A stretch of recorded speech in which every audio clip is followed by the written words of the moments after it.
Welcome to Study Loop. Okay, for this question, I can teach you how to do it, but you need to do the calculation by yourself. Okay, so from the question, we know that 40 Newton force can stretch the spring by 0.25 meters. So we can know that the K constant of the spring is going to be the force divided by the distance, which is 40 divided by 0.25. Now we know the spring constant. Once we know the spring constant, the angular frequency can be calculated by the spring constant over the mass and take the square root. So this mass is what we're looking for. In question A, we know the period, which is equal to 2 pi over omega.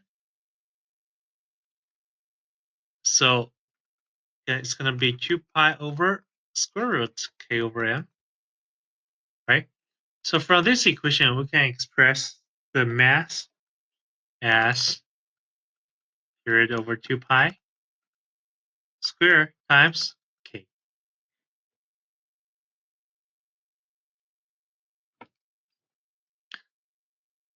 So we know the period is 1 second. We know 2 pi. We know k from the very beginning. We can find the exact value of the mass. That's question A. And hence, you know the mass, you know k here. You can also find what's the value of the angular frequency. So for question B, we know the amplitude. So we know the amplitude. We can write the expression of the position as x equal to the amplitude cosine omega t plus phi. We know the amplitude already. We know the angular frequency, but we don't know the phase here yet. But we do know that at t equal to 0, the x equal to 0, so cosine phi equal to 0. And at t equal to 0, we can write the expression of velocity is equal to negative omega a sine omega t plus phi, right? At t equal to 0, it's moving downward. So v smaller than 0, so sine phi gonna be equal to -1 because, oh no, so it's gonna be +1 because there's a negative sign here. So v is negative omega a at this moment. This part should be 1 because the v is smaller than 0. Okay, so from this equation, we can know that phi is gonna be equal to pi over 2. Okay, so we also know phi. We know the whole expression of our position. So all we need to do is plug in the number 0.35 into here, and you can find where is your object. Okay,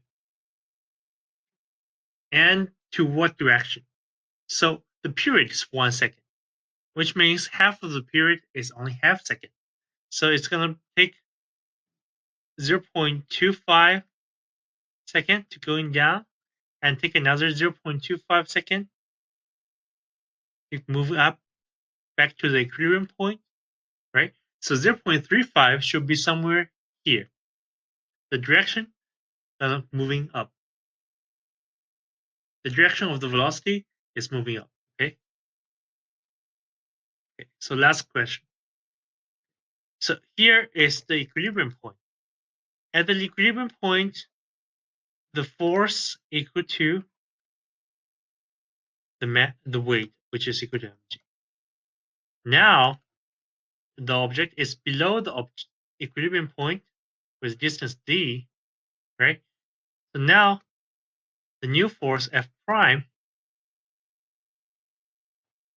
going to be equal to the original force plus the stretch of the spring by this distance, which is kd. This is the force that the spring exerts on the object.